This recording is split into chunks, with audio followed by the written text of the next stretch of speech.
માનનીય પ્રધાનમંત્રીશ્રીએ જે અહેવાલ કર્યું છે કે ઇંધણ આપણે બચાવવા માટેનું એ દિશામાં આપણે પોલીસ ખાતા પણ અમુક પગલાઓ હાથ ઉપર લીધેલું છે। આ બાબતમાં આજે એક વિડીયો કોન્ફરન્સિંગ માધ્યમથી જિલ્લાના તમામ એસપીઓને,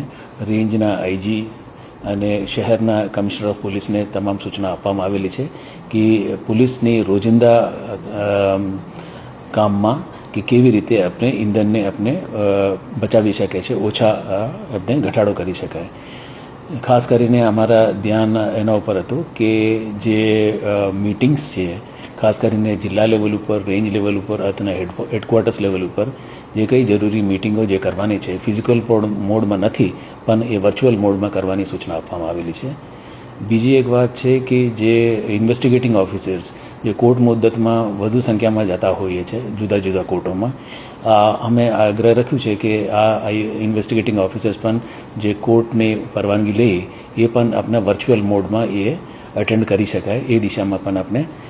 પગલાં લેવા સૂચના આપવામાં આવેલી છે। એનાથી પણ આપણે ખાસો ફરક પડી જશે।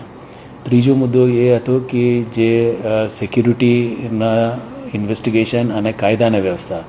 એ બાકાત રાખી સિવાય જે રોજિંદા કામોમાં જે પેટ્રોલિંગ અથવા બીજા કંઈ વાહનની વપરાશમાં જે ઈંધણ ઉપયોગ થાય છે એમાં 5 થી 10% પણ આપણે ઓછા કરી શકતા હોય તે આપણે મોટું બચત આપણે કરી શકશું। જેલ વિભાગમાં પણ આપણે જે કેદીઓને આપણે વિડીયો કોન્ફરન્સિંગ માધ્યમથી આપણે જુદા જુદા કોર્ટોમાં રજૂ કરતા હોઈએ છીએ, એને અત્યારે ટકાવારી 75 to 80% જેવું થઈ ગયું કે જે કેદીઓ જુદા જુદા જેલોમાં છે એ સંબંધ કરતા કોર્ટોમાં એ વર્ચ્યુઅલ મોડથી આપણે રજૂ કરીએ છીએ। તો આ 3-4 મુદ્દાઓ પર આપણે ધ્યાન કેન્દ્રિત કરીએ તો એક 5 થી 10% જેટલા આપણે